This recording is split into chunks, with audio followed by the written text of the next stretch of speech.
अरे भाई सुनो, सोचो एक मॉन्स्टर हंटर मरने के बाद रीइंकार्नेट हो जाए फ्यूचर में, तो उसका मॉडर्न सिटी में कैसा रिएक्शन होगा। और अगर अभी तक मेरा टेलीग्राम चैनल ज्वाइन नहीं किया है तो जल्दी से कर लेना।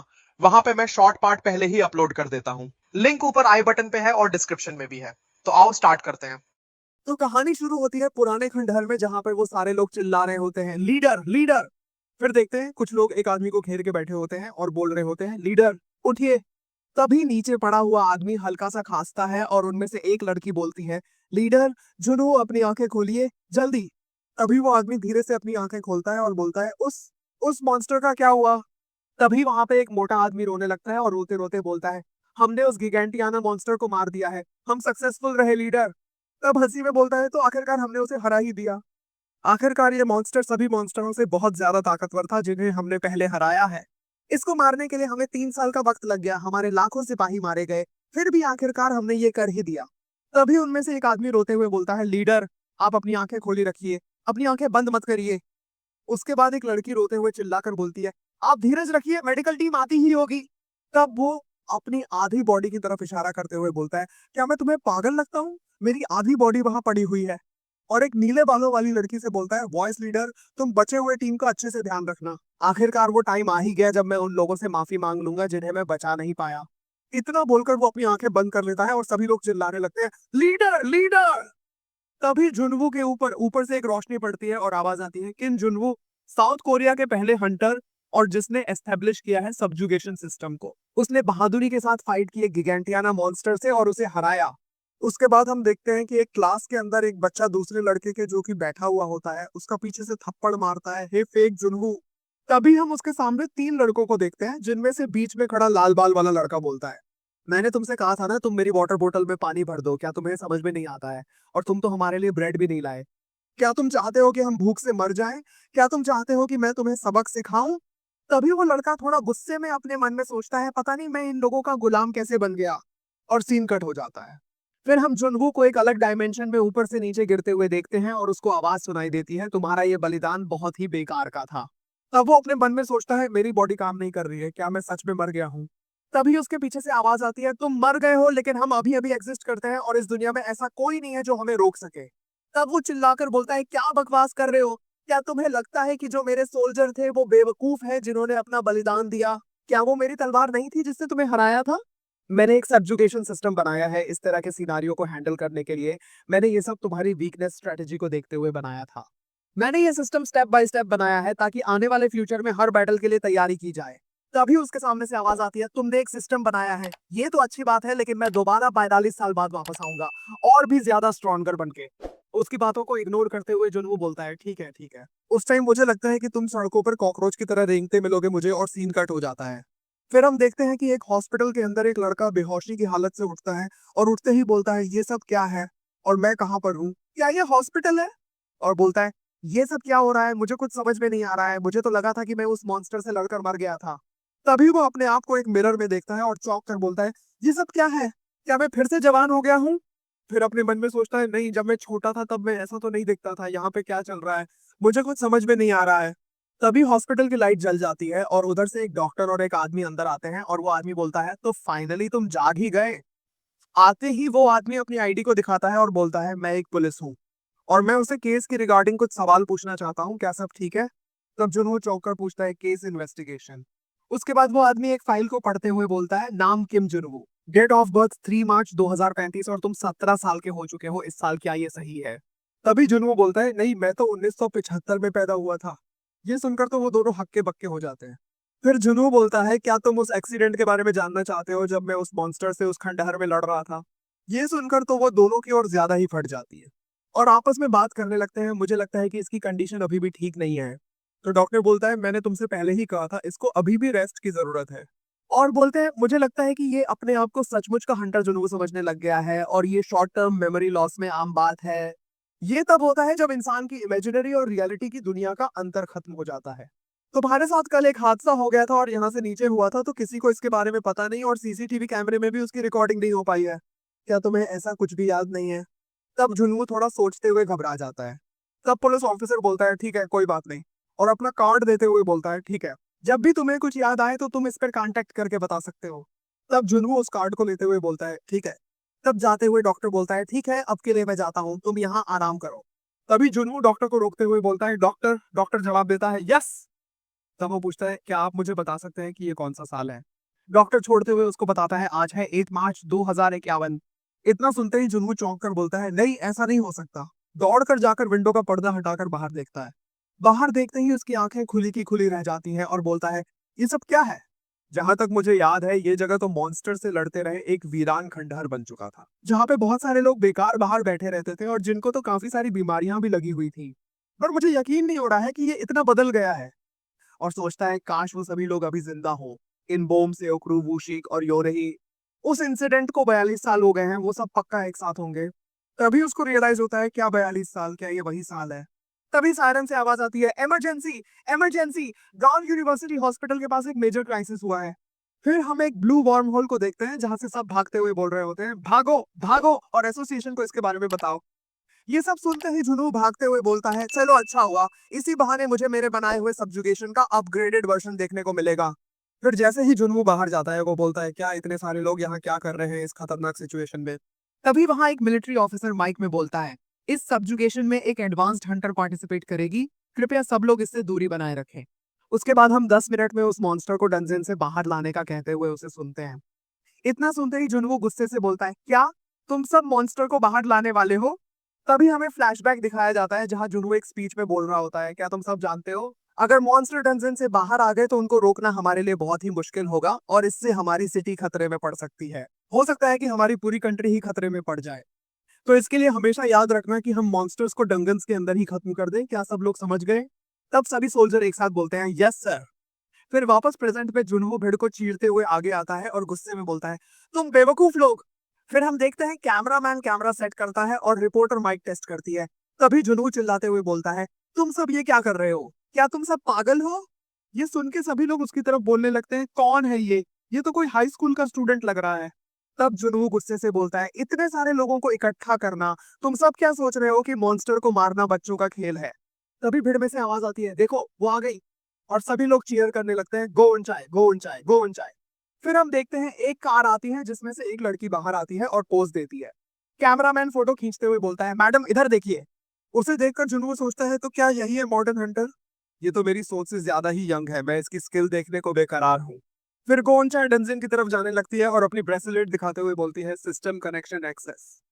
फिर स्क्रीन पे शो होता है the subjugation support system approved. User Hunter को ऊंचाई आपको भी रैंक स्किल मिली है और अब से आप इसका उपयोग कर सकती हैं। तभी एक सोल्जर बोलता है मॉन्स्टर डंजन से बाहर आ रहा है।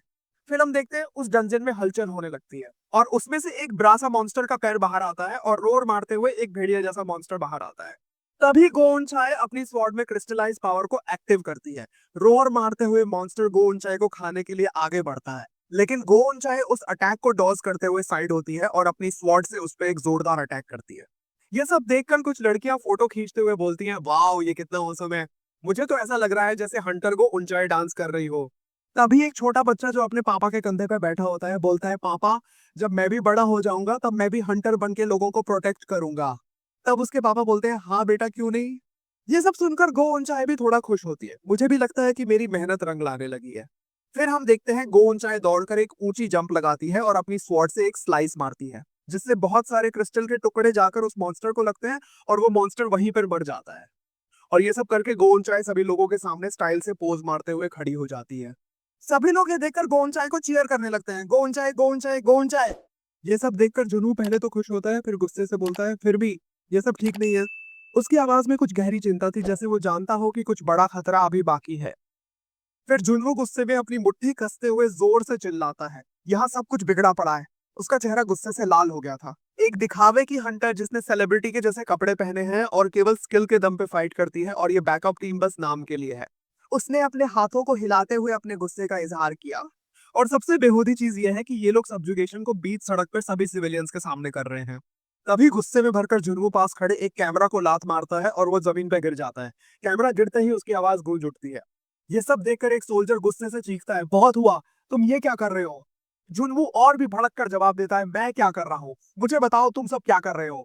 उसकी आंखों में आक्रोश साफ दिख रहा था। मॉन्स्टर को डंजन से बाहर लाकर लोगों की सेफ्टी के साथ खिलवाड़ कर रहे हो, उसने सोल्जर की ओर इशारा करते हुए कहा। क्या हो अगर ये मॉन्स्टर इस दुनिया में और भी खतरनाक हो जाए? क्या हो अगर स्किल की वजह से लोगों को चोट लग जाए? और क्या हो अगर जो इन्फॉर्मेशन मिली है वो गलत हो और तुम लोगों ने सामने की जगह भी खाली छोड़ दी थी? क्या तुम सब इसे सब्जुगेशन कहते हो? इस हिसाब से तो ये बस एंटरटेनमेंट का खेल बन गया है। तभी एक आवाज आती है, क्या तुम अकेडमी से हो? फिर हम देखते हैं कि यूनचे जुनवू से आके बोलती है, क्या तुम भूल गए कि ये सब हमने क्लास में सीखा था? तुम्हारी क्यूरियोसिटी अच्छी है, लेकिन हर चीज क्लास में ही नहीं बताई जाती है। फील्ड स्टूडेंट की इमेजिनेशन से बहुत ही अलग होती है। तब जुनवो गुस्से में बोलता है, क्या कहा तुमने फील्ड? तुम्हारी हिम्मत कैसे हुई मेरे सामने ऐसे बात करने की? उसको देखकर यूनचे थोड़ा डर जाती है। तभी उसके सामने दो बॉडीगार्ड आ जाते हैं। तब यूनचे बोलती है, ठीक है, तुम्हें ऐसा बिहेव नहीं करना चाहिए। जुनवो गुस्से से जवाब देता है, इस टाइप की स्किल के साथ तुम अपने आप को हंटर कैसे कह सकती हो? यूनचे बोलती है, लगता है तुम्हारी स्कूल लाइफ काफी मुश्किल भरी है। जुनवो सोचते हुए बड़बड़ाता है, क्या? फिर हम थोड़ी देर बाद का सीन देखते हैं जहां जुनवो एक चेयर पे बैठा होता है और सोच रहा होता है कि सब खत्म हो गया। हंटर्स की स्किल्स पिछले 30 सालों में कितनी बेकार हो गई हैं। अगर वो गिगेंटियाना फिर से रिवाइव हो गया तो इस दुनिया का अंत निश्चित है। फिर वो बुदबुदाता है, नहीं, मुझे अभी से तैयारी करनी चाहिए, लेकिन ऐसा कौन है जो मुझ पे विश्वास करेगा? तभी वो बोलता है, कौन? अरे हाँ, मेरे स्क्वाड मेंबर्स, अगर मैं किसी तरह उन्हें ढूंढ लूं तो। तभी वो इधर उधर देखता है और बोलता है, लेकिन मैं उन्हें ढूंढूंगा कैसे? अब मैं हर किसी से तो उनके बारे में नहीं पूछ सकता। तभी वो बोलता है, एक मिनट, उसने किसी एकेडमी के बारे में बोला था। और भागते हुए बोलता है, पिछले 30 साल में किसी ने तो हंटर एकेडमी को बनाया होगा, और मुझे पता है वो एक ही आदमी हो सकता है, बेवुशिक। फिर हम फ्लैशबैक का सीन देखते हैं जहां जुनवो बोल रहा होता है, क्या एक एकेडमी? तब वुशिक बोलता है, हाँ। और आगे जोड़ता है, कितना अच्छा होगा अगर इस वॉर को हमारी जनरेशन खत्म कर दे, लेकिन मुझे नहीं लगता ऐसा होगा। इसलिए जब मैं अपनी ड्यूटी से रिटायर हो जाऊंगा, तब मैं एक एकेडमी खोलूंगा ताकि आने वाली जनरेशन को अच्छे से सिखा सकूं। तो लीडर, आप बताइए उस स्कूल का क्या नाम होना चाहिए? तब जुनवो हंसते हुए बोलता है, क्या मैं? ठीक है, अगर ऐसा है तो उसका नाम सिंपल ही रखना, जैसे कि कोरिया हंटर एकेडमी या और कुछ। वुशिक मुंह बनाते हुए बोलता है, ये तो कुछ ज्यादा ही सिंपल है। फिर हम प्रेजेंट में एकेडमी के लोगों को देखते हैं जिसके सामने जुनवू खड़ा होकर बोलता है, तो उसने सच में बना लिया इसे, लेकिन ये स्कूल तो काफी बड़ा है। तभी कोई जुनवू को आवाज लगाकर बोलता है, अरे बच्चे, तुम यहाँ क्या कर रहे हो? फिर एक गार्ड बोलता है, मुझे नहीं लगता कि मैंने तुम्हें पहले यहाँ देखा है, क्या तुम हमारे स्कूल के स्टूडेंट हो? जुनवू घबराते हुए बोलता है, आह नहीं, मैं तो कुछ और काम से आया हूँ यहाँ। तब गार्ड बोलता है, अगर तुम यूनचे को देखने आए हो तो अभी वापस चले जाओ। वो ऐसी नहीं कि तुम उसका गेट पे खड़े रहकर इंतजार करो। जुनवू जल्दी से बोलता है, नहीं नहीं, ऐसा कुछ नहीं है। और अपने मन में सोचता है, लगता है कि वो लड़की भी इसी स्कूल से है। उसके बाद वो गार्ड से बोलता है, क्या आप किसी ऐसे आदमी को जानते हैं जिसका नाम भूषिक है? तब गार्ड सोचते हुए बोलता है, क्या भूषिक? तुम्हारा मतलब है चेयरमैन? इतना सुनते ही जुनू एक्साइटेड होकर बोलता है, अरे वाह, हाँ हाँ, चेयरमैन। क्या तुम मुझे उनके पास लेके जाओगे? गार्ड अपने मन में सोचता है, आखिर कोई चेयरमैन से क्यों मिलना चाहेगा जो कि इस स्कूल का स्टूडेंट ना हो? और फिर बोलता है, हाँ मैं समझ गया, तुम पक्का स्पेशल एडमिशन स्टूडेंट हो, है ना? जुनवो अपने मन में सोचता है, पता नहीं ये सब क्या है, लेकिन अभी के लिए मुझे इसकी हाँ में हाँ मिलानी होगी। और बोलता है, आ हाँ, मैं स्पेशल एडमिशन स्टूडेंट हूँ। तब गार्ड बोलता है, अगर ऐसी बात थी तो तुमने मुझे पहले क्यों नहीं बताया? चलो मेरे पीछे आओ। जुनू जाते जाते सोचने लगता है, जब मैं वूशिक से मिलूंगा पता नहीं वो कैसे रिएक्ट करेगा। फिर वे दोनों स्कूल के अंदर चले जाते हैं। अंदर जाते ही जुनू अपनी ही एक बड़ी सी पिक्चर को देखकर चौंकता है और चिल्लाते हुए बोलता है, ये क्या है? तब गार्ड बोलता है, हे बच्चे, स्कूल के अंदर चिल्लाना मना है। जुनू सॉरी मांगते हुए बोलता है, ठीक है, मैं ध्यान रखूंगा। और शर्माते हुए सोचता है, इतना बड़ा पोर्ट्रेट, ये कुछ ज्यादा ही हो गया है। वो जितना आगे जाता है उसे उतने सारे पोर्ट्रेट देखने को मिलते हैं। उसी में से एक पोर्ट्रेट पे लिखा होता है, लीडर किम जुनवू का मोटो, कि एक हंटर बनने के लिए चाहिए 99% मेहनत और 1% टैलेंट। उसे देखकर जुनवू सोचता है, क्या मैंने ऐसा कुछ कहा भी था? तब गार्ड एक दरवाजे को नॉक करके बोलता है, एक्सक्यूज मी चेयरमैन, मैं मैनेजर पार्क हूँ। तब अंदर बैठा एक आदमी बोलता है, आ जाओ। तब गार्ड जुनवू से बोलता है, देखो अंदर तुम कुछ उल्टी सीधी हरकत मत करना। जुनवू सिर हिलाकर हाँ में जवाब देता है। उसके बाद वो दोनों अंदर आ जाते हैं और गार्ड बोलता है, सर ये स्पेशल एडमिशन स्टूडेंट है, इसलिए मैं इसे यहाँ लेकर आया हूँ। ये सुनकर चेयरमैन बोलता है, क्या एक स्पेशल एडमिशन स्टूडेंट? तब गार्ड बोलता है, ठीक है, अब मैं जाता हूँ। उसके बाद चेयरमैन जुनवू के पास आता है और बोलता है, कितनी अजीब बात है, मुझे इस स्पेशल एडमिशन स्टूडेंट के बारे में कैसे पता नहीं? फिर चेयरमैन बोलता है, मुझे बताओ कौन हो तुम और यहाँ क्या करने आए हो? इतना सुनते ही जुनवू जोर से बोलता है, वुशिक! ये सुनते ही वुशिक के रंग उड़ जाते हैं। जुनू हंसते हुए बोलता है, तुम्हारे लुक्स की वजह से मैं तुम्हें पहचान ही नहीं पा रहा था, तुम तो काफी बूढ़े हो गए हो यार। और बोलता है, क्या तुमने मुझे पहचाना? मैं जुनवो हूँ, जुनवो। अभी वुशिक भागते हुए टेलीफोन की तरफ जाता है और बोलता है, मैंने अपनी लाइफ में इतना पागल आदमी कभी नहीं देखा। और फोन उठाकर गुस्से से बोलता है, मैनेजर पार्क, जल्दी आओ और इस पागल लड़के को यहाँ से लेके जाओ। तुम ऐसे ही बिना किसी वेरिफिकेशन के किसी को कैसे अंदर आने दे सकते हो? तभी पीछे से जुनू बोलता है, अच्छा ठीक है, मुझे बताओ कि सुन्योंग का क्या हुआ। ये सुनकर वोशिक हक्का बक्का रह जाता है और पीछे मुड़कर बोलता है, तुम्हें इस नाम के बारे में कैसे पता? जुनवू बोलता है, क्या सुन्योंग टीम 3 से? मैं उसे अच्छे से जानता हूँ। तुम हमेशा उस पे लाइन मारते थे और जब वो तुम्हें मना कर देती थी तब तुम रोते हुए मेरे पास आते थे और मुझे लगता है कि उसने तुम्हें छोड़ ही दिया। इतना सुनते ही वोशिक जुनवू का कॉलर पकड़कर गुस्से में बोलता है, आखिरकार तुझे इसके बारे में कैसे पता और तू है कौन बे?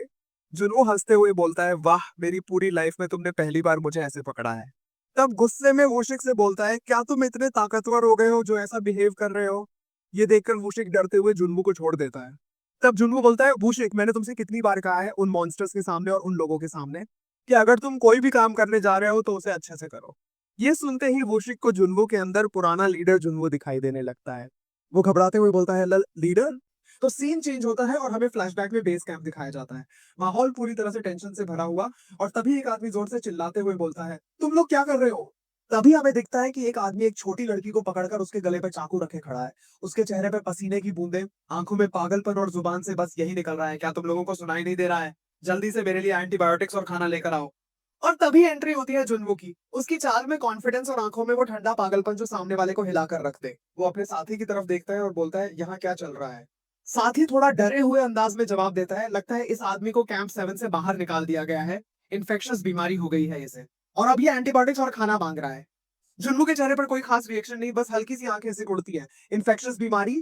साथी थोड़ा और घबरा कर बोलता है, और इसकी सिबलिंग भी बीमार है, इसलिए इसे एंटीबायोटिक्स चाहिए। जुन्नू हल्का सा सिर झुकाता है जैसे सब कुछ समझ गया हो, फिर बोलता है ठीक है, और सीधा उस आदमी की तरफ बढ़ने लगता है। साथी घबरा कर बोलता है, लीडर रुकिए। लेकिन तब तक देर हो चुकी थी। वो आदमी जोर जोर से चिल्लाने लगता है, मेरे पास मत आओ, और लड़की को और कसकर पकड़ लेता है। लड़की दर्द और डर से रोने लगती है, लेकिन जुन्नू बिना एक भी कदम रोके उसके और पास आ जाता है। तब आदमी चाकू दिखाते हुए बोलता है, मेरे पास मत आओ, क्या तुम चाहते हो कि मैं इस लड़की को मार दूं? जुन्नू बिना पलक झपकाए बोलता है, ठीक है, तुम्हें जो करना है करो। एक पल के लिए हवा ठहर जाती है। आदमी और लड़की दोनों हक्के बक्के रह जाते हैं। फिर जुन्नू आगे बढ़कर जवाब देता है, जैसा कि मैंने तुमसे बोला, तुम इसे मार सकते हो। और वैसे भी इस मॉन्स्टर भरी दुनिया में एक और मौत कोई बड़ा सरप्राइज नहीं होगा। आदमी के चेहरे का रंग उड़ जाता है। वो लड़खड़ाते हुए बोलता है, तुम ये क्या बकवास कर रहे हो? जुनू का चेहरा ठंडा, उसकी आवाज पहले से भी ज्यादा बेरहम। क्यों? क्या हुआ? अब हिम्मत नहीं हो रही किसी को मारने की? तुम्ही ने बोला था कि तुम्हारे सिबलिंग बीमार हैं और तुम्हें एंटीबायोटिक्स और खाना चाहिए, तो क्यों नहीं तुम यहाँ के सारे लोगों को मारकर एंटीबायोटिक्स ले लेते?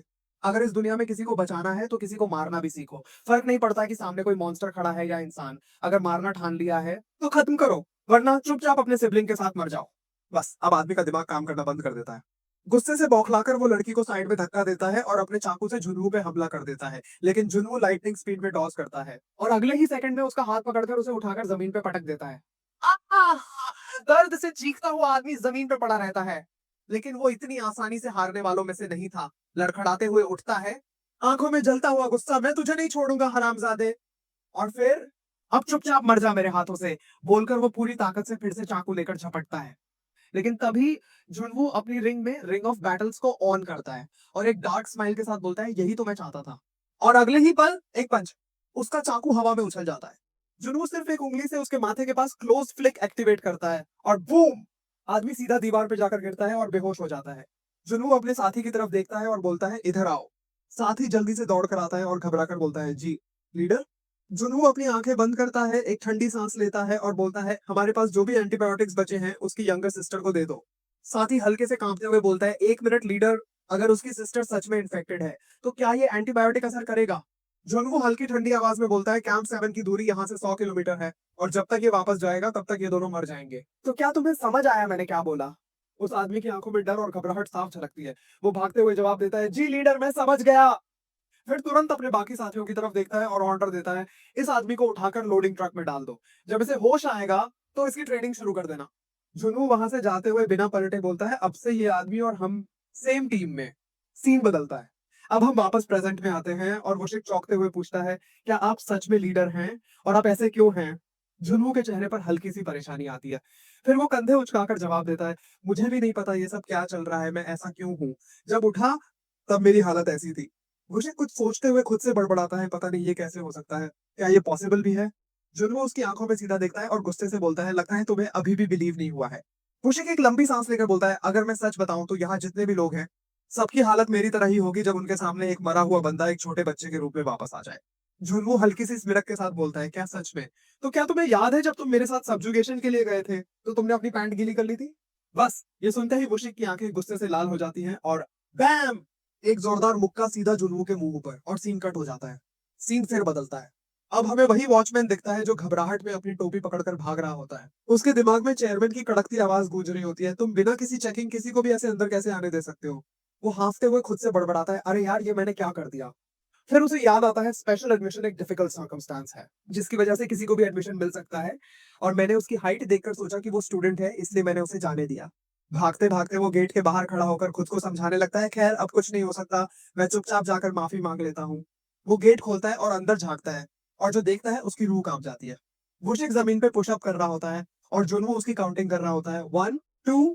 वॉचमैन की आंखें चौड़ी हो जाती हैं, चेहरा पसीने से भर जाता है, और बिना एक सेकंड सोचे वो चुपचाप वापस गेट बंद कर लेता है। भीतर से आती आवाज कमरे की ठहरी हुई हवा में गूंज रही थी, 1 2 1 2। और वहीं झुनवो एक आइस बैग से अपने गाल को सेक रहा था। दर्द से कराहते हुए बोल पड़ा, मुझे अभी भी दर्द हो रहा है। वुशिक जो सामने खड़ा था हल्का सा शर्मिंदा हुआ और बोला, आई एम सॉरी लीडर, वो मेमोरी बहुत एम्बैरेसिंग थी, इसलिए मैं खुद को कंट्रोल नहीं कर पाया। जुनमू ने लंबी सांस भरी, दर्द को सहते हुए बोला, कोई बात नहीं, लेकिन ये दुनिया काफी बदल चुकी है।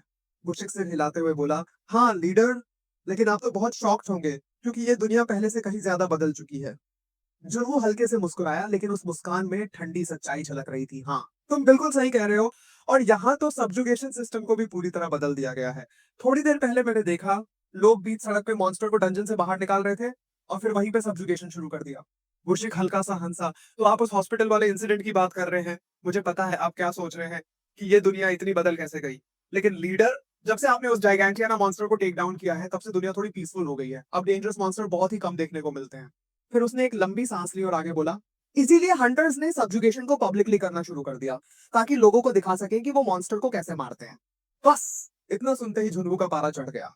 गुस्से से उसने दहाड़ लगाई, हद होती है, क्या तुम लोगों को अपनी सेफ्टी की बिल्कुल भी परवाह नहीं है? बुशिक थोड़ा झिझकते हुए बोला, वैसे इसका एक और रीजन है, इस समय बिना एडवर्टाइजिंग और स्पॉन्सरशिप के ये काम करना मुश्किल हो चुका है। सुपरनैचुरल डायमेंशन मैनेजमेंट एसोसिएशन और गवर्नमेंट दोनों इंटरकनेक्टेड हैं, और ये ऑपरेशन दोनों मिलकर चला रहे हैं। इसी वजह से हंटर्स अब सेलिब्रिटी की तरह हो चुके हैं। जुल्मों की मुट्ठियां भींच गईं, चेहरा गुस्से से तमतमा उठा, लेकिन अभी भी इसे बदला जा सकता है ना? तुम तो आखिरकार इस एकेडमी के चेयरमैन हो, तो तुम बच्चों को सही तरीका क्यों नहीं सिखा सकते? बुशिक ने लंबी सांस ली, उसकी आंखों में लाचारी छलक रही थी। लीडर, मैंने आपसे पहले ही बोला, मैं ऐसा नहीं कर सकता। इसमें बहुत सारे कॉर्पोरेशंस और गवर्नमेंट एजेंसीज जुड़े हुए हैं। मैं अकेला किसी भी एजुकेशनल पॉलिसी को चेंज नहीं कर सकता। जुनू के माथे पर शिकन गहरी हो गई। तो अगर हम एजेंसी के लोगों को अपने साथ मिला लें और अपनी फोर्स बना लें तो? मुशिक ने तुरंत इनकार कर दिया, नहीं, एजेंसी के ज्यादातर लोग गवर्नमेंट के लिए काम करते हैं, वो हमारे साथ कभी नहीं आएंगे। मैं माफी चाहता हूँ, लेकिन ऐसे बहुत सारे लोग होंगे जो हमारी सोच को ठुकरा देंगे। जुनू ने हल्की सी हंसी दी, लेकिन उसकी आंखों में अजीब सा सन्नाटा था। तो क्या तुम्हें भी ऐसा लगता है कि मैं गलत बोल रहा हूँ? मुझे घबराकर हाथ हिलाने लगा, अरे नहीं, बिल्कुल नहीं। लीडर, आपको अंदाजा भी नहीं है आप मेरे लिए कितने बड़े हैं। मैं आपकी बात को कैसे नजरअंदाज कर सकता हूँ? जुनू चुपचाप बैठ गया, सिर पकड़ लिया और मन ही मन सोचने लगा, अब मैं क्या करूं, कुछ समझ में नहीं आ रहा। वुशिक ने हल्की मुस्कान के साथ बोला, लीडर, फिक्र मत करिए, इसकी वजह से हमारा वर्ल्ड अभी भी पीसफुल है, और मैं तो बूढ़ा बन चुका हूँ, लेकिन आप अभी जवान हैं, क्यों ना आप अपनी न्यू लाइफ स्टार्ट कर दें। जुनू की आंखें एकदम ठंडी हो गई। उसने धीरे धीरे सिर उठाया और बहुत सीरियस टोन में बोला, नहीं, वो जाइगैंटियाना मॉन्स्टर फिर से रिवाइव हो चुका है।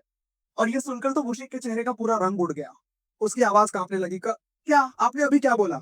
जुन्मो की आवाज शांत मगर भारी थी, हाँ मैं बिल्कुल ठीक कह रहा हूँ, जाइगैंटियाना मॉन्स्टर फिर से रिवाइव हो चुका है। मुशिक अब तक घबराहट से पसीने पसीने हो चुका था। उसने एक कदम पीछे लिया और जोर से चिल्लाया, क्या सच में वही जाइंट जाइगैंटियाना मॉन्स्टर फिर से रिवाइवल हो चुका है? जुन्मो ने उसकी आंखों में देखा और एक आखिरी बार सिर हिलाया, हाँ बिल्कुल, मैं भी यकीन नहीं करना चाहता, लेकिन ये सच है। उस टाइम जब मैं मरा था, जब मेरी आंखें बंद हो गई थी, तब मैं किसी और डायमेंशन में पहुंच गया था। जुनू की आवाज ठहरी हुई थी, लेकिन उसके शब्दों में भारीपन था, और मेरे साथ साथ वो मॉन्स्टर भी वहां पे था, और उसी ने मुझे बताया था कि मैं 35 साल बाद वापस आऊंगा। मुशिक के चेहरे का रंग उड़ गया। घबराते हुए उसने बोला, नहीं, ये कैसे हो सकता है? क्या आपने और भी कुछ देखा था इसके अलावा? क्या आपको सच में लगता है ऐसा कुछ होगा? झुनवू ने एक गहरी सांस ली और उसकी आंखें सीधे वुशिक की आंखों में उतर गई। तो क्या तुमने कभी सोचा था कि एक आदमी जो मर चुका था, वो 32 साल बाद तुम्हारे सामने ऐसे बैठा होगा? क्या तुमने कभी सोचा था? लेकिन फिर भी ये हुआ ना? मुशिक ने झिझकते हुए सिर हिलाया, हाँ हाँ, अच्छा, आप ठीक कह रहे हैं। जुनवू ने हल्की सी हंसी दी, लेकिन उसमें एक निराशा झलक रही थी। उसने धीरे धीरे मुड़ते हुए बोला, ठीक है, बहुत हुआ। मैं यहाँ पे एक होप लेकर आया था, लेकिन लगता नहीं कि मुझे यहाँ से कुछ मिल पाएगा। रुकिए लीडर, आप क्या करने वाले हैं? वुशिक ने घबराकर चिल्लाया। जुनवू की आंखों में एक ठंडा सा जुनून झलकने लगा। अब मैं खुद ही इसे हैंडल करूंगा, और मैं एक बार उस मॉन्स्टर को हरा चुका हूँ, तो दोबारा क्यों नहीं कर सकता? वुशिक ने जल्दी से जवाब दिया, लेकिन लीडर, इस बार आपकी दूसरी बॉडी है और मुझे नहीं लगता कि इससे कुछ होगा। जुनवू ने हल्का सिर झटका और मुस्कुराते हुए बोला, अरे हाँ, तुम ठीक बोल रहे हो। तो फिर मुझे क्या करना चाहिए? क्या तुम्हें पता है कि मेरा वेपन कहाँ रखा गया है? मैं उसके साथ थोड़ी सी ट्रेनिंग कर लूंगा। बुशिंग के पसीने छूट गए। उसने हड़बड़ाते हुए बोला, क्या आपका वेपन? आपका वेपन तो सुपरनैचुरल डायमेंशन मैनेजमेंट एसोसिएशन के हेडक्वार्टर में रखा गया है और उसको एक सिंबॉलिक सिग्निफिकेंस दे दिया गया है। अब वो ऐसा कुछ नहीं है कि आप बस जाएं और उठा लें। जुनवो के चेहरे पर एक हल्की हंसी आई, लेकिन उसकी आंखों में गहरी ठंडक थी। क्या सच में मैं अपने ही वेपन को ऐसे नहीं उठा सकता? क्या मुझे इसके लिए किसी की परमिशन लेनी होगी? वुशिक ने गहरी सांस ली और सिर झुका लिया। जो आदमी उसकी देखरेख कर रहा है वो है डायरेक्टर गो सेओगदू। जुनवू का चेहरा अचानक खिल उठा। क्या? सेओगदू? अरे ये तो अच्छी बात है ना, वो तो हमारा ही आदमी था, कितना लॉयल था मेरे साथ। वुशिक का चेहरा गंभीर हो गया। हाँ, मैं मानता हूँ कि वो आपके लिए बहुत लॉयल था, लेकिन इस टाइम पे वही सबसे ज्यादा अनहैप्पी होगा आपके रिटर्न से। जुनवू ने अपने कान पर हाथ मारा और हंसी दबाते हुए बोला, क्या सच में? मुझे कुछ सुनाई नहीं दे रहा है। मुशिक ने जल्दी से बोला, नहीं, मेरी बात सुनिए। एक्सक्लूसिव डायरेक्टर की ग्रैंड डॉटर भी इसी स्कूल में है और वो अपनी ग्रैंड डॉटर की हर बात मानते हैं। जुन्नू का चेहरा अचानक गंभीर हो गया। Grand daughter? फिर उसने हल्की मुस्कान के साथ पूछा, तो क्या तुम्हें लगता है कि अगर हम उसकी ग्रैंड डॉटर के पास जाएंगे तो हमारी प्रॉब्लम सॉल्व हो जाएगी? मुशिक ने झट से सिर हिलाया, मुझे ऐसा नहीं लगता कि ऐसा कुछ होगा, और आप तो उससे पहले मिल चुके हैं। वहीं जब आप सब्जुगेशन देखने गए थे उस हॉस्पिटल के पास। जुन्नू का दिमाग तेजी से दौड़ने लगा। उसने अपने मन में उस मॉडर्न हंटर की छवि देखी और धीरे से बुदबुदाया, क्या सच में ये नहीं हो सकता? वो गो युनचाए। जुनवू चौंकते हुए बोल पड़ा, क्या यॉन्चे सेओगडू की ग्रैंड डॉटर है? वूशिक ने बिना किसी झिझक के सिर हिलाया। हाँ, तो इसमें कोई प्रॉब्लम है? जनवू के चेहरे का रंग उड़ गया, फिर तो सब कुछ खत्म हो गया। उस टाइम जब मैंने उस सब्जुगेशन को देखा था तब मैंने उसे बहुत कुछ बोल दिया था। वूशिक भी झटके में चौंका, क्या आपने वहां पे क्या कर दिया? और आपने किसी को इंजर्ड तो नहीं किया? जनवू ने उसे घूरते हुए बोला, क्या तुम्हारा दिमाग खराब हो गया है? मैं ऐसा क्यों करूंगा? मैं तो बस गुस्से में दो चार बातें बोलकर वहां से निकल आया था। और फिर अचानक से गुस्से में जोर से चिल्लाया, अब मैं क्या करूं? मुझे कुछ समझ में नहीं आ रहा। गुस्से में वो अपना हाथ आगे बढ़ाता है। वूशिक उसकी इस हरकत पे हैरान होकर पूछ बैठा, क्या आपको कुछ चाहिए? जंगू ने उसे तिरछी नजरों से देखा और चिल्लाकर बोला, अरे बेवकूफ, वो एप्लीकेशन फॉर्म दो मुझे। वूशिक का मुंह खुला का खुला रह गया। उसने चौंकते हुए चिल्लाकर बोला, क्या एप्लीकेशन फॉर्म? जंगू ने गहरी सांस ली और अपनी टोन को ठंडा रखते हुए बोला, तुमने अभी बोला था कि मेरा weapon director of the support division के अंडर रखा गया है और मुझे उस तक पहुंचने के लिए सियोगदू की ग्रैंड डॉटर तक पहुंचना होगा, जो कि इसी स्कूल में है। वो हल्का सा रुका और फिर निर्णायक स्वर में बोला, इस हिसाब से सिर्फ एक ही ऑप्शन बचता है कि मैं भी इस स्कूल में एनरोलमेंट ले लूं। मूशिक तो जैसे अंदर तक हिल गया, एनरोलमेंट, वो भी इस एज में? जंगू ने भौहें चढ़ाई, क्या मतलब तुम्हारा इस एज में? मूशिक ने गला साफ करते हुए थोड़ा संकोच से बोला, अगर मैं आपकी एक्चुअल एज के हिसाब से देखूं तो आप अभी 80 साल के हो चुके हैं, और मुझे डर है कि कहीं आजकल के बच्चे आपको बुली करने लगे और फिर आप गुस्से में उन्हें कुछ करना बैठे। जन्मू ने गहरी सांस ली। उसके दिमाग में कई बातें घूमने लगी। फिर उसने एक हल्की सी हंसी दी और बोला, क्या बेवकूफी है? तुमसे किसने बोला कि मैं यहाँ नए दोस्त बनाने जा रहा हूँ? उसने ठंडे स्वर में आगे बोला, मुझे सिर्फ मेरा वेपन चाहिए, और जैसे ही मुझे वो मिल जाएगा मैं यहाँ से सीधा निकल जाऊंगा। मुशिक हल्का सा मुस्कुराया, आप अभी भी पहले की तरह ही रिलेंटलेस हैं। जन्मू ने कंधे उचकाए, हाँ मुझे पता है, इसलिए तो मैं सबसे पहले मर गया था। वूशिक ने गहरी सांस लेते हुए एप्लीकेशन फॉर्म निकालकर उसकी ओर बढ़ाया और फिर विनती भरे स्वर में बोला, मैं आपसे एक रिक्वेस्ट करना चाहता हूँ, प्लीज बच्चों के साथ ज्यादा हार्ड बिहेव मत करिएगा। जुनवू ने उसकी ओर देखा और हल्के से मुस्कुराकर बोला, ठीक है, समझ गया। तुम्हें क्या लगता है कि मैं ऐसा करूंगा स्कूल में? वूशिक ने लंबी सांस लेते हुए फिर बोला, और प्लीज अगर आपको कुछ अनोइंग लगे तो जितना हो सके उसे इग्नोर करने की कोशिश कीजिएगा। उसने थोड़ा झिझकते हुए आगे बोला, मेरा मतलब ये है कि आजकल के बच्चे कुछ ज्यादा ही शरारती होते हैं, तो आप उन्हें वैसे हैंडल मत करिएगा जैसे हमें हैंडल किया करते थे, वरना बेचारे उसे सरवाइव नहीं कर पाएंगे। जुनगू ने एक तीखी नजर डाली और फिर गुस्से में चिल्लाया, अरे हाँ ठीक है, मैं समझ गया, अब बच्चों की तरह मुझे समझाना बंद करो। अगले दिन अकेडमी के अंदर का नजारा दिखाया जाता है। क्लास 1 का गेट दिखता है और उसके ठीक बाहर जुनगू खड़ा है। वो भीतर झांकता है और मन ही मन सोचता है, तो मैंने फैसला कर लिया है, मुझे ये करना ही होगा।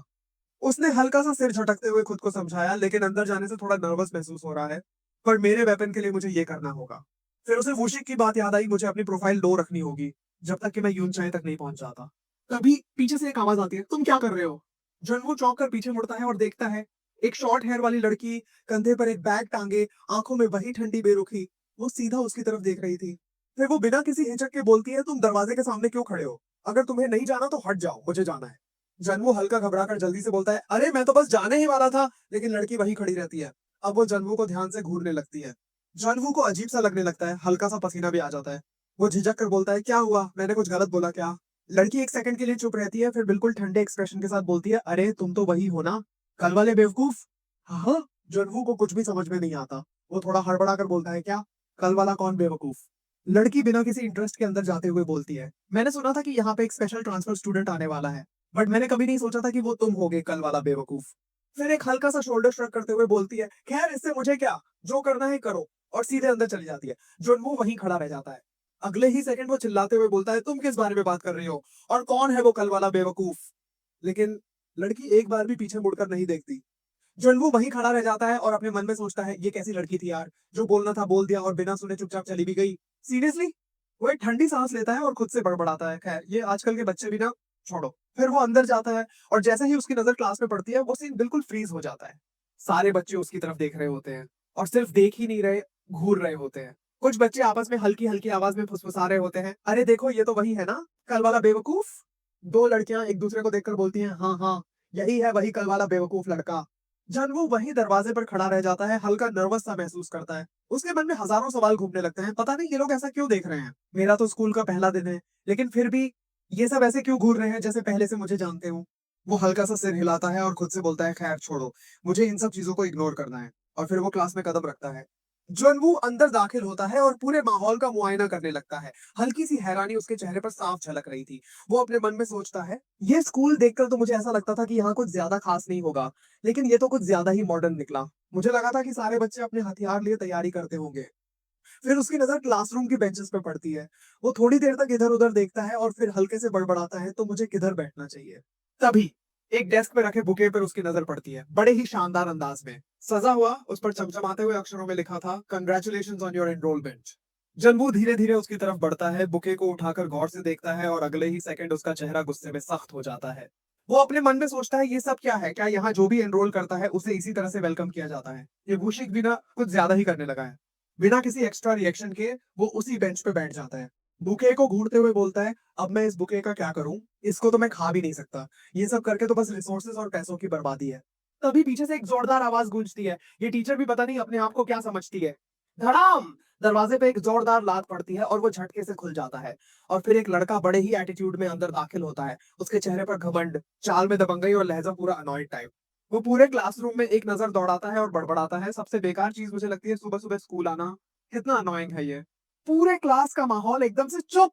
जैसे ही वो लड़का अंदर आता है, सारे बच्चे डर के मारे अपना सिर झुका लेते हैं। कोई भी उससे आंखें मिलाने की हिम्मत नहीं कर रहा था। जानवू इसे ध्यान से देखता है। वो अपने मन में सोचता है, तो यहाँ पर एक ऐसा बच्चा भी है जिसको लगता है कि वो पूरे क्लास में कंट्रोल कर रहा है। और तभी उस लड़के की नजर सीधे जनवू पे पड़ती है। उसके चेहरे पे हल्की सी घिनौनी स्mirk आ जाती है और वो हंसते हुए जनवू के पास आता है। वो झुककर एकदम जनवू के चेहरे के पास आता है और बोलता है, अरे देखो यहाँ पे कौन है। फिर उसकी आंखें थोड़ी सिकुड़ती हैं, जैसे कोई पुरानी बात याद आ गई हो। तुम तो वही हो ना, कल वाले बेवकूफ लड़के? जनवू बिना कोई एक्सप्रेशन बदले बस उसे देखता है। लड़का आगे बोलता है, अरे हाँ, तुम तो वही हो जिसने योंचे के साथ बदतमीजी की थी, और आखिरकार तुम वही हो जिसके बारे में सब बात कर रहे थे।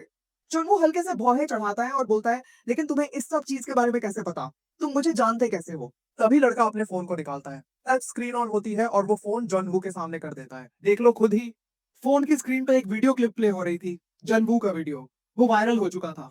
लड़का हंसते हुए बोलता है, तुम्हारा वीडियो क्लिप सारे सोशल मीडिया पे वायरल हो चुका है, और यहाँ तक कि स्कूल के सारे बच्चे भी इसको देख चुके हैं। जनवू को ये सब सुनकर हल्का सा कंफ्यूजन होता है। वो खुद से बड़बड़ाता है, क्या एक वीडियो क्लिप सोशल मीडिया और ये वायरल हो चुका है, तो क्या इसी वजह से सब लोग मुझे जानते हैं यहाँ पर? और तभी वो लड़का एकदम से जुनवू के सर पे एक जोरदार थप्पड़ मारता है। खैर चलो कोई बात नहीं, सब छोड़ो। फिर वो हंसता है जैसे कुछ हुआ ही ना हो। तो तुमने सबके सामने यूंचे के लिए ट्रबल खड़ा कर दिया था, और तुम क्लास ई के ट्रांसफर स्टूडेंट भी हो। तुम तो बहुत बड़ी मुसीबत में पड़ने वाले हो मेरे भाई। वो हंसते हुए अपना हाथ आगे बढ़ाता है और बोलता है, चल अपना नाम बता। जॉनवू उसे बिना किसी एक्सप्रेशन के देखता है। लड़का अपने दूसरे हाथ से अपने बालों को झटकता है और बोलता है, क्या तुम्हें पता है मैं कौन हूँ? फिर हल्की सी मुस्कान के साथ अपना नाम अनाउंस करता है, मेरा नाम है जूसी ओक। जन्नू को अंदर ही अंदर गुस्सा तो आ रहा था, लेकिन तभी उसे वूशिक की वो बात याद आ जाती है, अगर कोई अनोइंग चीज दिखे तो जितना हो सके उतना उसे इग्नोर करना। वो खुद को शांत करता है और जूसुक की तरफ हाथ बढ़ाते हुए बोलता है, मेरा नाम है जनवू। लेकिन तभी जूसेओक जोर जोर से हंसने लगता है, जैसे उसने कोई बहुत बड़ा मजाक सुन लिया हो। फिर वो बीच में ही हंसी रोककर बोलता है, क्या सच में तुम्हारा नाम जनवू है? क्या तुम्हारे पेरेंट्स को कुछ और नहीं सूझा? क्या उनको लगा कि तुम्हारा नाम एक टॉप टियर हंटर के नाम पे रखेंगे तो तुम भी एक टॉप टियर हंटर बन जाओगे? और सच बताऊं तो ये बहुत ही फनी है। Anyway, nice to meet you. एक जनवू। जनवू के चेहरे से हल्की सी हंसी गायब हो जाती है, लेकिन वो बाहर से जबरदस्ती स्माइल बनाए रखता है। अंदर ही अंदर उसके दिमाग में ये नाम फेक जनवू गूंजता रहता है, लेकिन वो कुछ नहीं कहता। तभी जूसियोक एकदम कंधे पे हाथ रखकर पूछता है, अच्छा तुम मुझे बताओ, वो पास से कैसी दिखती है? जनवू भौंचक्का होकर बोलता है, क्या? कौन? जोसेफ बिना हिचकिचाए जवाब देता है, अरे मैं युनचे की बात कर रहा हूँ। उसकी बॉडी तो इनक्रेडिबल है और मुझे लगता है कि उसका फेस भी काफी अच्छा होगा। उसके ग्रैंड वाइफ डायरेक्टर हैं, तो शायद इसलिए वो इतनी ज्यादा रूड है, और अगर ऐसा नहीं होता तो वो मेरे टाइप की होती। वो ठहाके लगाता है, फिर एकदम से अपनी नजरों को घुमाता है और बोलता है, रुको रुको, नहीं ये सच नहीं है। उसकी आंखें थोड़ी छोटी लगती हैं मुझे, मैं उसको जरूर फिक्स करवा देता। लेकिन तभी, ये सब क्या बकवास कर रहे हो, आवाज गूंजती है और पूरा माहौल शांत हो जाता है। जोसेओक और जनवू दोनों पलट कर देखते हैं और वही लड़की गुस्से में भरी उनकी तरफ बढ़ रही होती है। वो पास आते ही बोलती है, तुम दोनों क्या बकवास कर रहे हो? जोसेओक भौहें उठाकर हल्की हंसी में बोलता है, क्या तुम फिर से आ गई? लेकिन लड़की बिना झिझक के पलट कर बोलती है, किसी को जज करने से पहले क्या तुमने कभी अपना चेहरा मिरर में देखा है? बंदर से कम नहीं लगते हो। जोसेओक की हंसी अचानक गायब हो जाती है। चेहरे पर हल्का गुस्सा उभर आता है और वो ठहाके मारते हुए बोलता है, क्या तुम्हारा दिमाग खराब हो गया? क्या तुम चाहती हो कि मैं तुम्हें सबक सिखाऊं? क्या तुम अपने आप को ज्यादा समझदार समझती हो? लड़की बिना हिले डुले एकदम शांत आवाज में बोलती है, हम दोनों सेम क्लास में हैं, तो मैं तुमसे ज्यादा होशियार कैसे हो सकती हूँ? जोसेओ का चेहरा तमतमा उठता है। वो गुस्से में लगभग चीखते हुए बोलता है, तुम मुझे अपने साथ कंपेयर मत करो। मैं ओरिजिनली क्लास बी से रिलेटेड हूँ, ठीक है ना? लड़की बिना किसी इमोशन के जवाब देती है, हाँ मुझे पता है। तुम अपनी हरकतों की वजह से अपने पॉइंट्स गवा चुके हो और क्लास ई में डंप कर दिए गए हो। और तुम्हारे डैड के कनेक्शंस की वजह से तुम यहाँ हो, वरना कब के बाहर फेंके जा चुके होते। वो पूरी तरह से तमतमा जाता है, आंखों में जलता हुआ गुस्सा और चेहरे पर क्रोध। वो एकदम से हाथ उठाता है और चिल्लाता है, तुम्हारी हिम्मत कैसे हुई ये सब बोलने की? उसकी आंखें गुस्से में जल रही थी और उसका हाथ पूरी ताकत से लड़की के चेहरे की तरफ बढ़ रहा था। लड़की अपनी आंखें कसकर बंद कर लेती है और अगले ही पल जमीन पर गिरने की आवाज आती है। पूरी क्लास सन्नाटे में आ जाती है। जोसेफ जमीन पर पड़ा था, हर कोई शॉक में था। लेकिन फिर कैमरा मूव करता है और हम देखते हैं कि जुनवू वही खड़ा है और वो जोसेफ को एक जबरदस्त लात मार चुका होता है। वो एकदम कड़क आवाज में बोलता है, क्या तुम्हारा दिमाग खराब है जो तुम ऐसी हरकत कर रहे हो? जोसेफ दर्द से कराहता है, सिर उठाने की कोशिश करता है और घबराई हुई आवाज में बोलता है, तुम फेक जुनवू? और फिर जोसेफ घूरते हुए जुनवू को देखता है और बोलता है, तो ये तू है? क्या तूने अभी मुझे किक मारा? जॉनवू हल्के से मुस्कुराता है और एक कूल अंदाज में जवाब देता है, क्या तुझे समझ नहीं आया? चाहता है मैं फिर से करूं? जोसेओक हंसते हुए अपने कपड़े झाड़ता है और खड़ा हो जाता है। डैमिट, पहले ही दिन चीजों को समझने में दिक्कत हो रही है क्या? फिर अचानक गुस्से में आकर चिल्लाता है, क्या तुझे होश में लाने के लिए मुझे तुझे जान से मारना पड़ेगा? जोनवू के आंखों में ठंडा पागलपन झलकता है। अरे बेवकूफ, क्या तूने कभी ऐसा कुछ फेस किया है जो ऐसी बातें बोल रहा है? बस इतना सुनते ही जोसेओक गुस्से से तमतमाता हुआ एक पंच झोंकता है और चिल्लाता है, ये स्पेशल ट्रांसफर स्टूडेंट क्या बकवास कर रहा है? लेकिन जूनवू आसानी से पंच को नीचे झुककर डॉज कर लेता है। क्या बेकार पंच मारा, वो मनी मन सोचता है। अब उसकी आंखें जोजोक के मूवमेंट को स्कैन कर रही हैं। इसका राइट साइड पूरी तरह एक्सपोज है। कितना केयरलेस है। जोनवू अपना पंच कसता है और उसे मारने ही वाला होता है कि तभी, तुम लोग अभी क्या कर रहे हो? पीछे से टीचर की सख्त आवाज गूंजती है। सीन एकदम फ्रीज हो जाता है। दोनों के एक्सप्रेशंस बदल जाते हैं, जैसे किसी ने उनका गेम रोक दिया हो। जोसेफ गुस्से से बड़बड़ाता है, हर बार की तरह, टीचर को भी अभी आना था। फिर पीछे मुड़ता है और चलते चलते बोलता है, मैं तुझे बाद में मिलूंगा फेक जूनवू। आगे का स्कूल लाइफ मैं तेरे लिए इसे बहुत मजेदार बनाऊंगा, तो तैयार रहना। अब सीन कट होकर वूशिक की ओर जाता है। वो सिर पकड़कर बैठा है, चेहरे पर क्यों मेरे साथ ही हुआ वाला एक्सप्रेशन, और सामने जूनवू खड़ा है। वूशिक उसे देखकर झुंझलाकर बोलता है, सीरियसली, मेरे स्कूल के पहले दिन ही आप ऐसा कैसे कर सकते हैं? जूनवू कंधे उचकाकर जवाब देता है, तुम्हें पता है, मैं बहुत देर से खुद को रोक रहा था। वूशिक एक लंबी सांस लेकर बोलता है, मैंने अभी के लिए चीजें संभाल ली हैं। तो हो सकता है कि हम इसे स्कूल वायलेंस कमेटी को इन्वॉल्व किए बिना हैंडल कर पाए। हालांकि मैं ये नहीं कह सकता कि वो आदमी कैसे रिएक्ट करेगा। जोनवू भौचक्का होकर पूछता है, तुम्हारा मतलब क्या है? बुशिक आंखें सिकोड़कर जवाब देता है, वो लड़का जिसे आपने अभी किक मारा, वो मायोंगजिन का बेटा है, जो कोरियन सब्जुगेशन ब्यूरो का मिनिस्टर है। जोनवू के एक्सप्रेशन थोड़े बदलते हैं। कौन सा मिनिस्टर? बुशिक बिना रुके बोलता है, जोसियोक म्योंगजिन का छोटा बेटा है और वो पूरी तरह आउट ऑफ कंट्रोल है। हमेशा अपने डैड के इन्फ्लुएंस पे रिलाई करता है। इस कैओस के बावजूद वो जो भी करता है, ये क्रेजी है कि इसकी एक भी खबर न्यूज में नहीं आती। जोनवू गहरी सांस लेता है और बोलता है, तो इसीलिए वो ऐसा बन गया है। वूशिक माथे पर हाथ रखकर बोलता है, सभी लोगों में से आपने सबसे ट्रबलसम को चुन लिया। फिर सीधा चिल्लाते हुए जोड़ता है, बस इतना कहूंगा कि अगर जूसियोक ने फिर ट्रबल किया और आपने उस पर हाथ उठाया, तो अगली बार मैं आपको बचा नहीं पाऊंगा। जोनवू हल्की मुस्कान के साथ जवाब देता है, ठीक है ठीक है। मैं खुद ही इसे हैंडल कर लूंगा। वो अंदर से बाहर आता है, गेट बंद करता है और खुद से बड़बड़ाता है, मुझे तो कुछ समझ में नहीं आ रहा है। तभी वही शॉर्ट हेयर वाली लड़की आ जाती है और बोलती है, तुमने ऐसा क्यों किया? जूनवू झटके से पीछे हटता है, उसकी धड़कन 1 सेकंड के लिए तेज हो जाती है। तुमने तो मुझे डरा ही दिया। फिर खुद को नॉर्मल करते हुए बोलता है, तुम किस बारे में बात कर रही हो?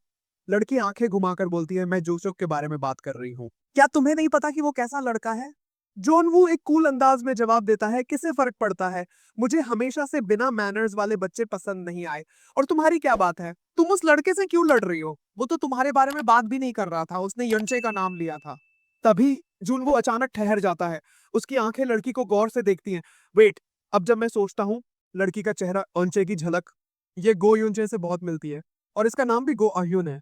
वो लड़की के और करीब जाता है और पूछता है, वेट, क्या तुम युनचे की छोटी बहन हो? अह्युन हल्के से सिर हिलाती है, हाँ। जोनवू के दिमाग में जैसे बत्ती जल जाती है। अरे वाह, मेरा तो जैकपॉट लग गया। तो मुझे सीधे युनचे के पास जाने की जरूरत नहीं है, मैं इससे शुरुआत कर सकता हूँ। तभी अह्युन बोलती है, हालांकि मैं उसकी एक्चुअल सिबलिंग नहीं हूँ। जूनवू की आंखें हल्की सी सिकुड़ती हैं। क्या? आह्युन बिना भाव बदले जवाब देती है, हमारी माँ अलग है। मुझे उनके फैमिली रजिस्ट्रेशन में भी नहीं डाला गया है। मैं बेसिकली एक स्ट्रेंजर हूँ। जोनवू की ठंडी हंसी 1 सेकंड में गायब हो जाती है। हल्का घबरा कर पूछता है, तो क्या तुम किसी तरह से अपने ग्रैंडफादर से कनेक्टेड हो? आह्युन पहली बार थोड़ा अजीब एक्सप्रेशन बनाते हुए पूछती है, क्या ग्रैंडफादर? फिर एक हल्की हंसी के साथ जवाब देती है, ओह, हमारा रिलेशनशिप बहुत ही ग्रेट है। वो बूढ़ा गीजर है जिसने मुझे फैमिली रजिस्ट्रेशन से हटा दिया। जोनवू का चेहरा पल में सफेद पड़ जाता है। लड़की ठंडी आवाज में बोलती है, वेट अ सेकंड, तुमने मेरी मदद इसलिए की क्योंकि तुम्हें लगा कि मैं उनके फैमिली का हिस्सा हूं, है ना? तुम्हें लगा होगा कि तुम्हें एक बड़ा कनेक्शन मिल गया है। वो हल्का सा हंसती है, लेकिन उस हंसी में कड़वाहट साफ झलक रही थी। खैर, मैं समझती हूँ। तुम जैसे स्पेशल एडमिशन स्टूडेंट्स यहाँ बेसिकली एक प्रे हो। तुम्हें किसी पर रिलाई करने की जरूरत सबसे ज्यादा है। वो मुड़ती है और वहां से जाते हुए बोलती है, फिर भी मैंने सोचा था कि तुम अलग होगे, लेकिन अंत में तुम भी उन्हीं ट्रैश लोगों की तरह निकले जो सिर्फ स्टेटस की परवाह करते हैं। जोन वो बिना किसी एक्स्ट्रा रिएक्शन के जवाब देता है, क्या सच में तुमने मेरे बारे में इतनी जल्दी अस्यूम कर लिया सिर्फ इसलिए कि मैं एक स्पेशल एडमिशन स्टूडेंट हूँ?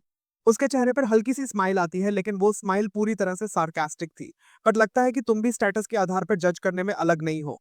वो धीरे धीरे चलने लगता है और जाते जाते बोलता है, सीरियसली इस स्कूल में बच्चों के बीच फैमिली बैकग्राउंड और स्पेशल एडमिशन की बातें करना रिडिकुलस है। बिल्कुल रिडिकुलस। लड़की उसे जाते हुए देखती है, उसकी आंखों में एक अजीब सा कॉन्फिडेंस था। वो बोलती है, बस वेट करो, तुम्हें जल्द ही पता चल जाएगा कि इस स्कूल में स्पेशल एडमिशन स्टूडेंट्स का क्या मतलब होता है। जोनवू बिना मुड़े जवाब देता है, हाँ हाँ ठीक है, देखते हैं। और वो वहां से चला जाता है। उसके बाद सीन कट होता है और जुनवू खिड़की के पास खड़ा था, बाहर देखते हुए। उसकी आंखें थोड़ी भारी लग रही थी और वो मन ही मन खुद से बड़बड़ाता है, मुझे लगा था ये आसान होगा, लेकिन ये उतना भी आसान नहीं है। मुझे कोई दूसरा रास्ता ढूंढना होगा यूनचे तक पहुंचने के लिए। तभी उसके पीछे से भारी भरकम कदमों की आवाज आती है। एक मोटा सा लड़का गुस्से से भरी आवाज में बोलता है, तू ही है ना क्लास का स्पेशल एडमिशन स्टूडेंट? जॉन वो धीरे से पीछे मुड़ता है और उस लड़के को देखता है। अब ये बंदा कौन है? वो मन ही मन सोचता है, फिर सीधे बोलता है, हाँ मैं ही हूँ। क्या हुआ? तभी सीन में 4 और लड़के एंटर होते हैं, 2 एक तरफ 2 दूसरी तरफ। अब वो पूरी तरह से घिर चुका था। मोटा लड़का ठंडी आवाज में बोलता है, चुपचाप मेरे पीछे आ। अगर यहाँ मार खाना नहीं चाहता तो। जॉनवू के अंदर गुस्से की एक लहर उठती है, लेकिन वो खुद को काबू में रखता है। ठीक है, कहकर वो उनके पीछे चल देता है। सीन कट होता है और अब वो सारे एक स्टोर रूम में थे। हल्की हल्की रोशनी और हवा में सिगरेट की तेज गंध थी। जोन वो अंदर आते ही मन सोचता है, लगता है ये इन लोगों का हाइड आउट है। और यहाँ पे सिगरेट की स्मेल कितनी ज्यादा आ रही है। और ये लोग बिल्कुल पहले की तरह ही बदमाश हैं। तभी एक लड़का हंसते हुए बोलता है, तो फेक जून वो तू आ ही गया, ये जूसियोक था।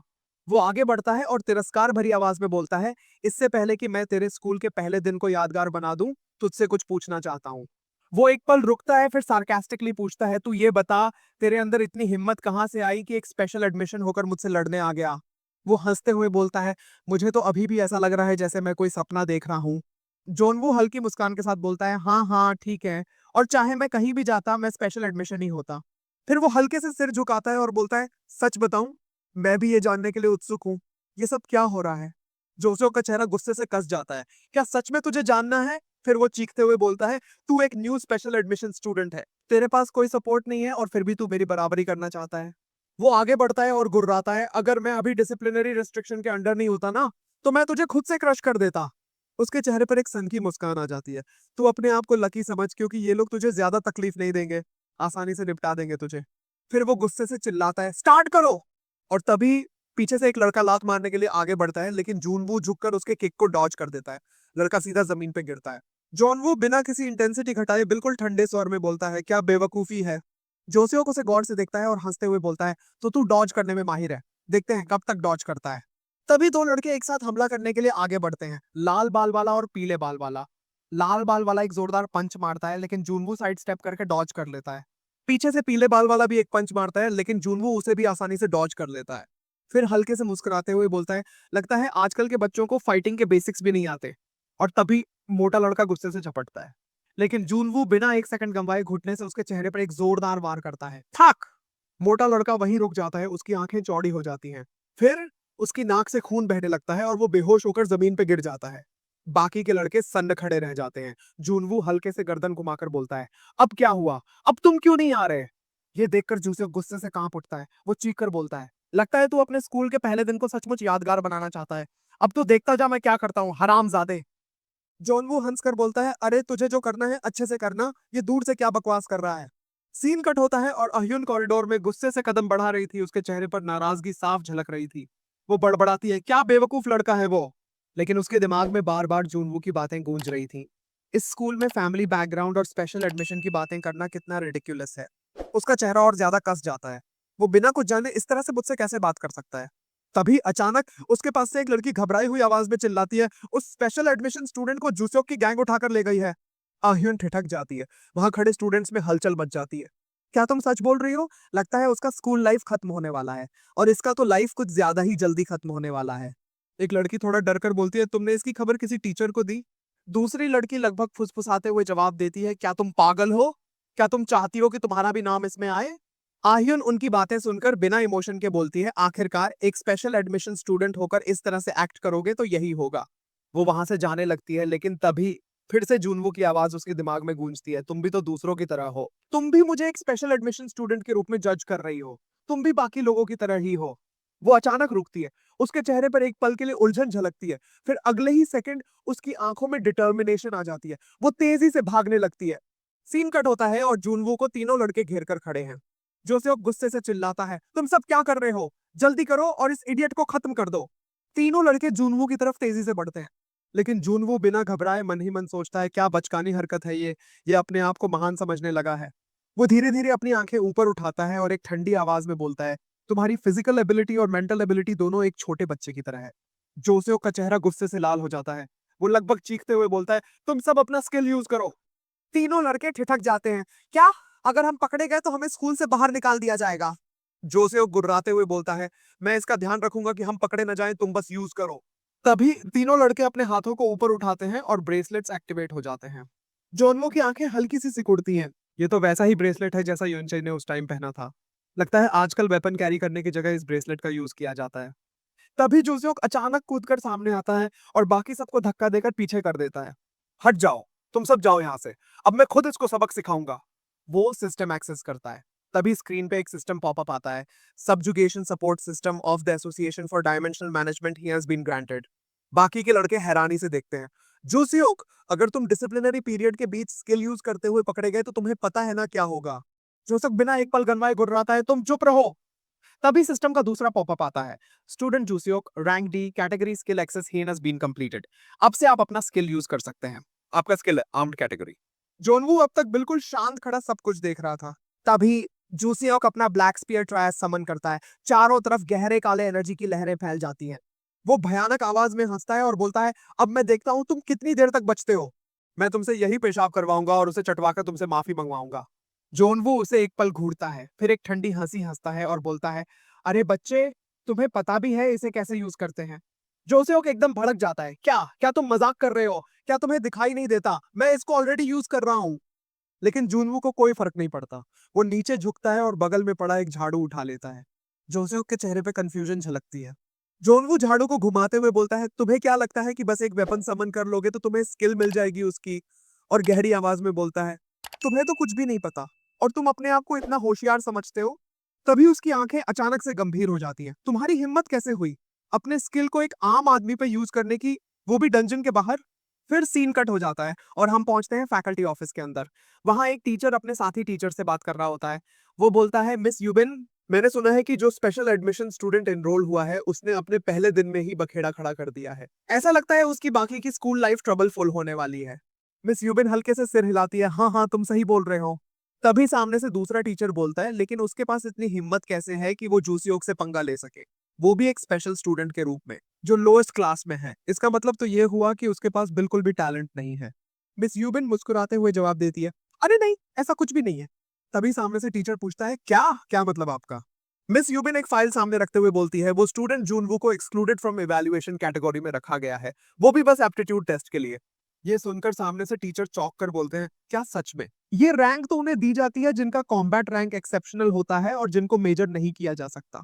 अब तक सिर्फ एक स्टूडेंट को ये रैंक मिली है, जो कि है यूनचे।